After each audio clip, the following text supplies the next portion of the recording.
रखिएगा नज़र, तो 180 जो आप कह रहे हैं ये हासिल हो सकता है, बहुत आराम से हासिल हो सकता है। और देखिए रूरल सेक्टर में ग्रोथ है प्रदीप, और रूरल सेक्टर की अगर आपको ग्रोथ को कैप्चर करना है और ट्रैक्टर की बिक्री के आंकड़े यहाँ से अच्छे होंगे, तो ये एमएनएम फाइनेंशियल दरअसल गांव में ही करती है। तो देखिए ऐसा नहीं हम कुछ हवा में बात बोल रहे हैं। आपने देखा कल स्कॉट्स के मैनेजमेंट ने आके क्या कहा कि अगले महीने से ही उनकी बिक्री नॉर्मल कोविड से पहले वाले स्थिति में पहुंच जाएगी। तो एमएनएम फाइनेंशियल्स जैसे स्टॉक्स फिर आपके रडार पर होने चाहिए। और देखिए इसीलिए ये वो स्टॉक है जो खुलने के बाद से अपने हाईज पर बढ़ता जा रहा है। तो आज ये स्टॉक पे नजर रखिएगा, और ये स्टॉक लॉन्ग साइड पर ही आपको ट्रेड करना चाहिए। तो अब देखिए 156 के आसपास बताया था, 158 का भाव है, लेकिन ये होल्ड करके रखने वाला शेयर प्रदीप मुझे तो नजर आता है। जी हाँ बिल्कुल। और देखिए एनबीएफसी सेक्टर पे बहुत शानदार मूव दिख रहा है। हमने 2 दिन पहले आपको पीईएल बताया था जहां पे तगड़ी शॉर्ट कवरिंग देखने को मिली, एलएनटी फाइनेंस होल्डिंग बताया था, और जैसे कि हम लगातार आपसे कह रहे हैं कि चोला फाइनेंस पे नजर रखिए जहां लगातार अच्छी तेजी दिखी है और आज नतीजे भी आएंगे। एमएनएम कल मोटा भाई का भी फेवरेट स्टॉक था, और हमने कल आखिरी सौदा में आपको जो रिकमेंडेशन दी थी, अगर वहां आपने ट्रेड किया तो आप देखिए कल से लेकर आज तक आपकी 4.5-5% की कमाई तो आज हुई है, और कल के शो में जो कमाई हुई थी वो अलग।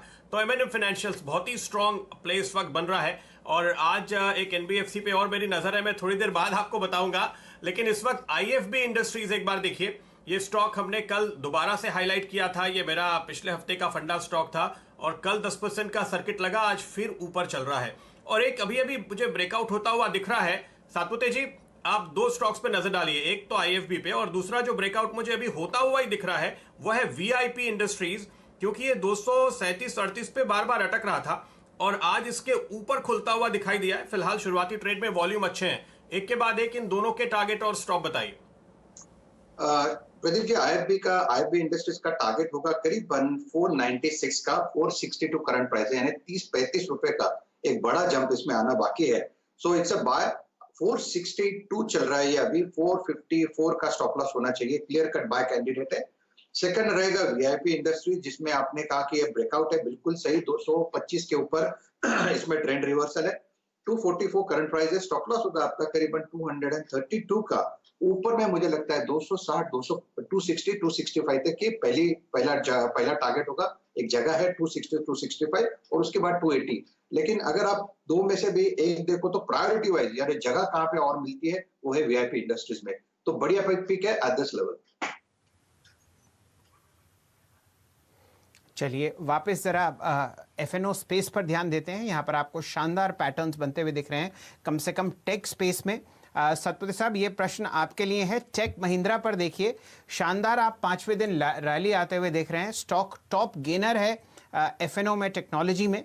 यहाँ पर आपने ओपन इंटरेस्ट भी ठीक ठाक बढ़ता हुआ देखा है, और 2.1% ऊपर आपको जून फ्यूचर्स ट्रेड करते हुए दिखेंगे 556 पर। ये तो आपके सामने इंट्राडे चार्ट है। डायरेक्टर साहब अगर आप लंबी अवधि की चार्ट दिखा पाएं तो टेक महिंद्रा पर आपको शानदार पोजीशनिंग आती हुई दिख रही है। ये स्टॉक लगातार 5वें दिन ऊपर है, और फिलहाल आपके सामने ये लगभग अप्रैल 2008 माफ कीजिए अप्रैल 2020 की हाइज आपको लगती हुई दिख रही हैं। और ये स्टॉक अब आपके सामने 100 डीएमए 50 डीएमए तोड़ चुका है। आपकी राय सतपुते साहब, टेक महिंद्रा पर 3% ऊपर। शैल जी बिल्कुल सही कहा आपने, ये एक अच्छा काउंटर है, फ्रेश ब्रेकआउट दे रहा है। 555 इसका लेवल था। टेक्निकली पैटर्न अगर देखा तो इससे सिमेट्रिकल ट्रायंगल फॉर्मेशन, और इसका टारगेट बनता है 610 का। 555 का ही स्टॉप लॉस होगा 555 का, यानी करंट लेवल से 8 रुपए नीचे स्टॉप लॉस होगा। ऊपर में टेक्निकली पोजिशनली 610 का टारगेट होगा। अगर इंटरमीडिएट ट्रेड है तो इसका जो रेजिस्टेंस होगा यानी पहला पड़ाव रहेगा वो रहेगा करीबन 580 का। सो 580 प्रोबेबली इंट्राडे का टारगेट, 610 पोजिशनल टारगेट। चलिए फिलहाल आपको वीकली चार्ट्स पर भी टेक महिंद्रा बहुत शानदार तरीके से बढ़ता हुआ दिखेगा। यहाँ पर 552 रुपये जो आप देख रहे हैं वो इसका 10 वीक का एवरेज है। उसके ऊपर ये स्टॉक बहुत ही शानदार तरीके से निकलता हुआ आपको दिख रहा है। तो डेली और वीकली यहाँ दोनों आपको बहुत अच्छी तरीके से ट्रेड करते रहेंगे। इस चार्ट पर आप ध्यान दे सकते हैं दिन भर। साथ ही साथ हाइडेलबर्ग सीमेंट पर नजर डालिए। यहाँ पर आपने एक शुरुआती जो रैली देखी थी उस पर आपने हल्की सी मुनाफा वसूली देखी है।